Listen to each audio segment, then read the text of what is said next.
Bonjour à tous et bienvenue.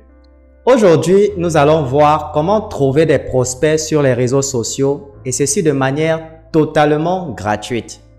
Oui, vous m'avez très bien compris. Vous n'êtes pas en fait obligé de dépenser de l'argent dans la publicité pour trouver des prospects qualifiés pour votre business. Et si vous êtes un commerçant et que vous venez, je sais pas moi, vous venez de démarrer un business en ligne, regardez cette vidéo jusqu'à la fin pour savoir comment trouver des prospects gratuitement pour développer votre activité. Mais juste avant, si vous me regardez pour la première fois, assurez-vous déjà de vous abonner et activez la cloche de notification pour être informé des prochaines vidéos. À tout de suite.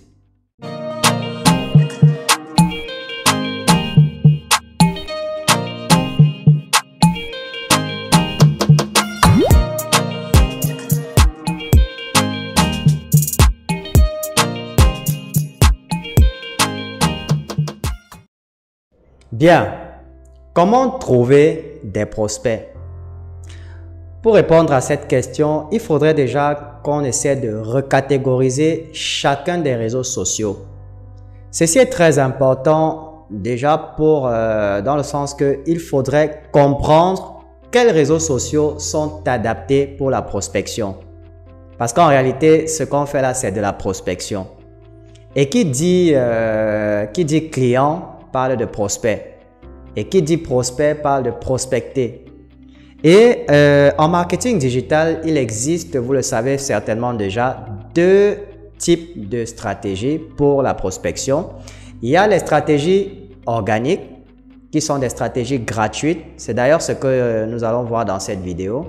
Et les stratégies payantes, qui sont réalisées grâce aux publicités. Donc, comme réseaux sociaux pour notre business, on peut citer Facebook, Instagram. C'est vrai que c'est le même groupe, mais les objectifs sont légèrement différents. On a LinkedIn et on peut même citer TikTok et pour finir YouTube.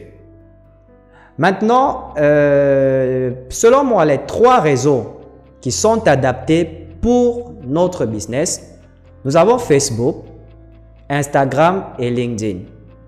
Je ne suis pas en train de dire que TikTok ou YouTube ne sont pas importants. Non. Mais on est bien d'accord que pour générer des conversations facilement sur les plateformes, sur les réseaux sociaux, Facebook, LinkedIn et Instagram sont plus adaptés. Prenons par exemple YouTube. Si vous voulez engager une conversation privée ou alors directe avec moi à partir de YouTube, il va falloir cliquer dans le lien dans la description, ça va vous envoyer sur une page, ainsi de suite. Vous voyez que c'est vraiment fastidieux et c'est compliqué. Or, le but ici, le but que nous on recherche, c'est de générer le maximum de conversations possible. Parce que, comme je l'ai dit dans une vidéo précédente, plus vous générez des conversations, plus vous pouvez déterminer votre nombre de conversions. Donc, plus vous causez avec des personnes, vous échangez avec des personnes, plus vous avez des chances de convertir certains en clients payeurs. Maintenant, on va voir par groupe ou alors on va voir chacun personnellement. Je vais commencer voilà, j'oubliais. Entre Facebook et Instagram, lequel des deux est plus optimisé pour démarrer facilement les conversations? Moi, je dirais Instagram et je m'explique. Sur Facebook, qui sait où est-ce qu'on regarde les messages des personnes qui ne sont pas dans notre groupe d'amis?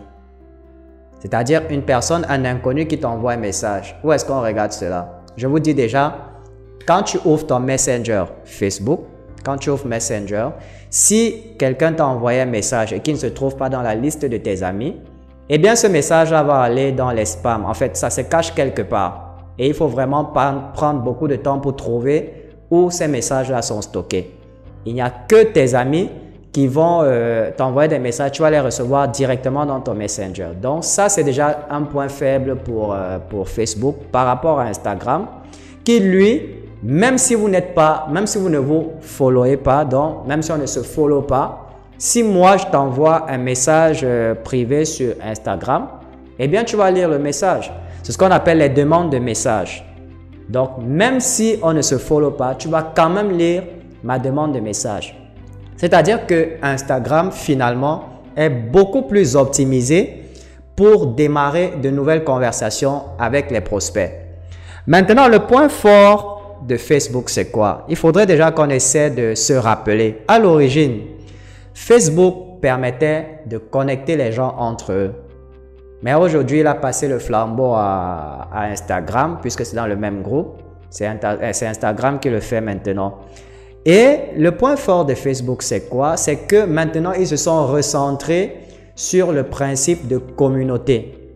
Donc, sur Facebook, Facebook est plus axé maintenant sur la création de communautés. C'est-à-dire quoi? Avec la notion de groupe Facebook. L'avantage avec ça, c'est quoi? C'est que quel que soit ce que tu recherches, tu peux facilement trouver des groupes associés à ta recherche sur Facebook.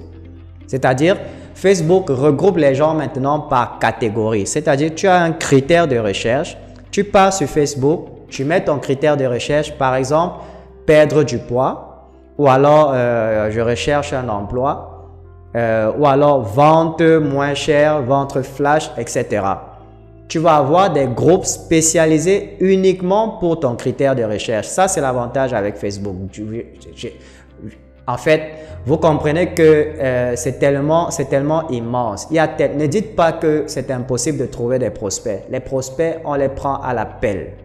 On les prend à la pelle parce qu'il y a tellement de façons de cibler des personnes en fonction de votre critère de recherche grâce au groupe Facebook. Maintenant, pour parler d'Instagram, Instagram devient de plus en plus populaire avec la notion d'hashtag. Un hashtag qui va permettre généralement de catégoriser tes publications. Si je prends par exemple le cas d'un coach sportif qui aide les femmes qui ont enfanté, en fait des mamans, à retrouver leur corps d'avant grossesse. Alors, quand tu fais une publication de ce genre sur Instagram, tu as la possibilité d'ajouter un hashtag. Par exemple, tu vas faire hashtag les femmes ou alors maman. Voilà, hashtag maman. Et toutes les mamans qui sont sur la plateforme sont susceptibles de recevoir ou alors de voir ton offre ou alors ton post. Ça, c'est le principal avantage avec Instagram. Et de deux, il y a beaucoup de concurrence sur Instagram. Beaucoup de concurrence. Ce qui fait que il y a une astuce qu'on utilise généralement sur Instagram.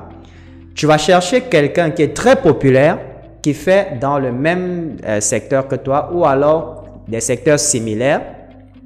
Et tu as la possibilité, avec ce que je disais tantôt, tu as la possibilité de regarder son audience parce que les personnes populaires, ils ont généralement beaucoup de followers.